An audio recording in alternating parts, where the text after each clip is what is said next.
D'accord. Allez, on va poursuivre.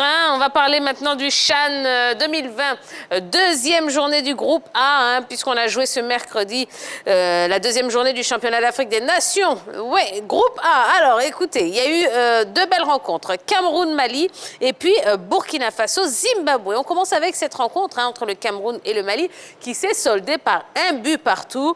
Salomon Charles Banga pour le Cameroun et Isaka Samake pour le Mali. Allez, le match allait très vite entre Camerounais et Maliens. C'était les deux vainqueurs de la première journée dans cette poule A. Et bien, c'est Banga à la 6e minute donc, qui ouvre le score pour les Camerounais. Et puis derrière, à la 13e minute, voilà le but de Banga sur ce ballon envoyé dans les airs. La tête là qui va tromper le portier du Mali. Les Camerounais qui décidément dans ce tournoi sont extrêmement concentrés, qui ont envie de marquer un réel coup, qui n'ont jamais remporté cette compétition et qui ont envie de marquer un réel coup à domicile. Et puis derrière, il y a l'égalisation de Samake pour l'équipe malienne, la 13e minute. 13 minutes, 2 buts, on va en rester là. Bon, c'était un match animé. Il y a eu 3 cartons jaunes dans cette rencontre pendant qu'on voit là le but de Samake. La frappe là, pleine du canne, un superbe coup franc de Samake qui tombe le portier camerounais. Eh bien, deux équipes qui nous ont livré un très beau match. Il y a eu 3 cartons jaunes, dont 2 pour l'équipe malienne, je crois. Et puis, bon, finalement, on s'est séparés sur ce score nul de 1 but partout. Les deux équipes ont 4 points. Malheureusement, on n'a pas encore de qualifié entre Maliens et Camerounais. Ça aurait pu se jouer cet après-midi sur ce match. Heureusement ou malheureusement, les deux équipes ont fait match nul 1 but partout. Les deux équipes ont 4 points. Tout va se jouer pour la qualification pour la 3e journée en ce qui concerne les Maliens et les Camerounais. Allez, deuxième rencontre, Burkina Faso-Zimbabwe, 3-1 pour le Burkina Faso, avec des buts d'Issouf Soso, de Claver Tiendre Beogo et Isaka Ouedraogo. Ça, c'est pour le Burkina. Oui, le Burkina a mis 3 buts. Je dis à la pause, les deux équipes étaient à égalité, 1 but partout. Soso, 14e minute pour l'équipe du Burkina. Jaurès va égaliser pour le Zimbabwe à la 23e minute. Là aussi, c'est allé très vite. Sur le premier match, on a mis 2 buts en 13 minutes. Sur le deuxième match, on a mis 2 buts en 23 minutes. À la pause, 1 but partout. Et puis à la reprise, Tiendre Beogo, j'espère. Tiendre Beogo. Très bien. Et Ouedraogo, 53e minute. Voilà. Et Ouedraogo, 67e minute. Ça fait 3-1 pour l'équipe du Burkina Faso qui se relance complètement dans cette compétition. Le Burkina a été battu lors de la première journée par l'équipe du Mali. Eh bien, ça donne une des positions très serrées dans cette poule A. Le Cameroun et le Mali ont 4 points. Le Burkina Faso a 3 points. Les Burkinabés sont 3e. Ces 3 équipes-là ne sont pas encore éliminées, ne sont pas encore qualifiées non plus. Tout va se jouer à la 3e journée. Il y a une seule équipe qui est éliminée pour l'instant, c'est l'équipe du Zimbabwe. 2 matchs, 2 défaites, 0 points pour les Zimbabwéens qui sont les premiers éliminés de cette compétition. Bon, quand vous regardez ces résultats, Drissa, donc Cameroun-Mali 1-1 et puis Burkina-Zimbabwe 3-1 pour le Burkina, est-ce que ça vous semble logique? Vous êtes surpris par ces résultats ou pas? Bon, pas surpris du côté du Burkina, ouais. Parce que le premier match déjà, ils avaient perdu le premier match. Donc ils étaient obligés de tout donner pour pouvoir gagner donc, le deuxième match. Donc ils étaient bloqués à trick. Ils étaient motivés à fond, voilà, donc ça ne me surprend pas. Et ils ont tout donné, voilà, ils ont mérité. D'accord. Ouais. Jean-Philippe? Oui, les Burkinabés ont leur destin entre leurs pieds. Il va falloir batailler face au Cameroun lors de la 3e journée. Et les Maliens, ils vont affronter les Zimbabwéens qui sont déjà éliminés. Est-ce que ces derniers vont tout simplement jouer pour essayer de sauver l'honneur et contrarier les Maliens?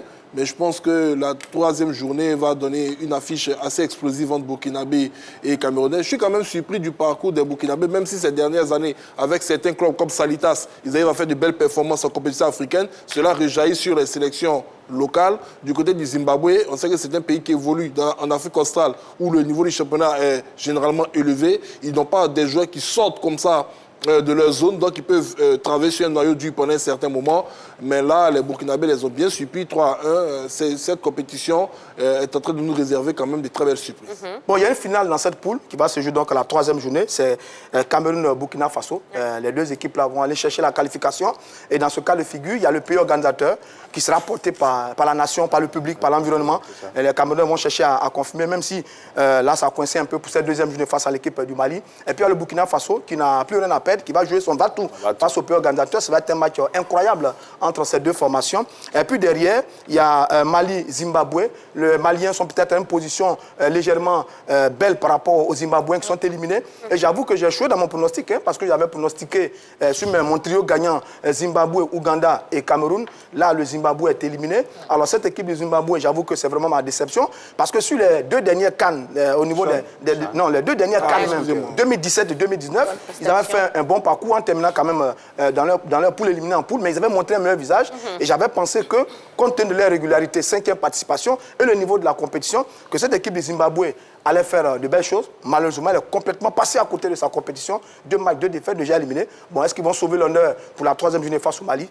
On ne le sait pas encore. D'accord. Allez, on va vous donner les affiches de ce jeudi. Alors, demain, on aura 2 matchs. Le premier sera sous le coup de 16h. Ce sera le match de la Libye contre la République démocratique du Congo. Et à 19h, ce sera le match du Congo-Brazza contre le Niger.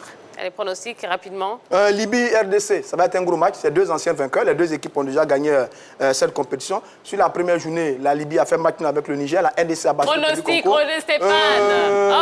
Bon, je ne suis pas un bon pronostiqueur. Bon, je suis plus fort dans les analyses. Libye, République démocratique Libye, du Congo. RDC. Que le meilleur gagne. Oh, non, pas vous. Que le meilleur gagne. Victoire de la RDC. Victoire de la RDC. Attention, Libye. Victoire de la RDC.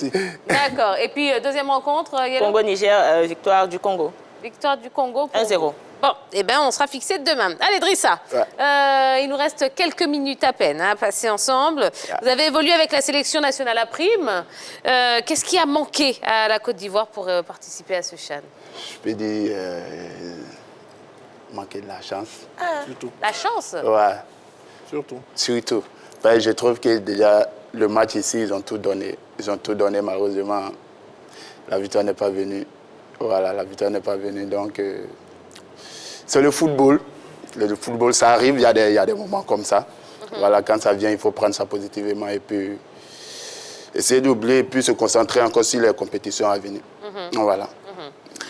Et quels sont vos objectifs personnels cette saison avec la SOA? Déjà, la première des choses, c'est de bien s'intégrer d'abord dans le groupe, c'est de bien s'intégrer dans le groupe. Et puis déjà, la SOA qui a été déjà champion. Et après, ils ont perdu le titre. Donc il faudrait qu'on puisse travailler dur pour pouvoir, avec les amis, pour pouvoir reprendre le titre et puis avoir une place africaine. Vous jouez clairement le titre. Vos adversaires, ça va être FC San Pedro, qui se prépare bien. Là, ils sont éliminés en Coupe d'Afrique, donc ils vont se concentrer sur le tournoi. Il y a aussi la SEC Mimosa qui veut reprendre son fauteuil. Il y a le RCA qui est en embuscade, le champion en titre qui va défendre son titre. Et puis peut-être l'Africa, un habitué qui va, avec son orgueil, va revenir aussi pour la compétition. Est-ce que la SOA est armée, a les arguments pour jouer le titre cette saison face à toutes ces équipes-là? Oui, je peux dire que nous sommes armés. Nous sommes armés parce qu'on travaille. Ouais, bien sûr. Comme la SOA. Vous êtes armés? Nous sommes armés. Oui, déjà.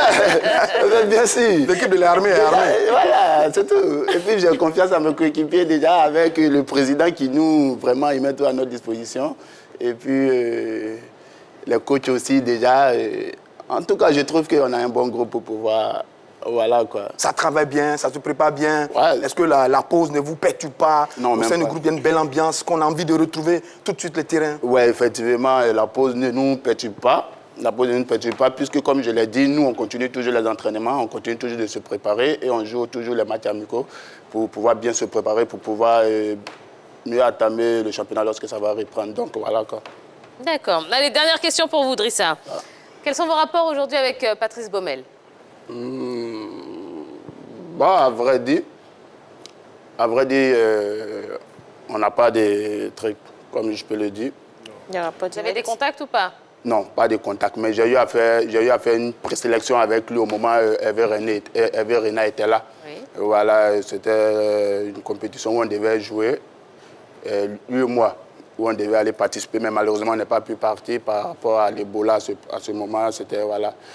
Le temps de l'Ebola, tout ça, on n'a pas pu partir, mais j'ai eu à faire une présélection avec lui qui s'est bien passée. Voilà, quoi, mais on n'a pas gardé le contact en tant que tel, comme un peu ça. D'accord, très bien. Et bien ça y est, voilà, on est déjà arrivé à la fin de ce numéro de la grande team. Ça va, Drissa, on n'a pas été méchants avec vous. Non, hein. non, non. Non, ça s'est bien passé, c'était cool. Bon, vous revenez nous voir quand vous voulez. Il n'y a pas de souci. D'accord. Merci. Avec peut-être un titre de champion. Hein, Inch'Allah. tout ce qu'on vous souhaite. Merci, c'est très gentil. Merci à vous. Allez, merci beaucoup à la grande team. Merci pour tous vos messages, tous vos appels, toute cette belle interactivité qu'il y a entre nous tous les soirs de la semaine de 20h30 à 22h. On va se reposer un petit peu, reprendre des forces pour terminer cette... Ouais, ça y est, on a pris le virage là. On est à mi-chemin. Et bien, on va aborder la fin de la semaine à partir de demain ensemble.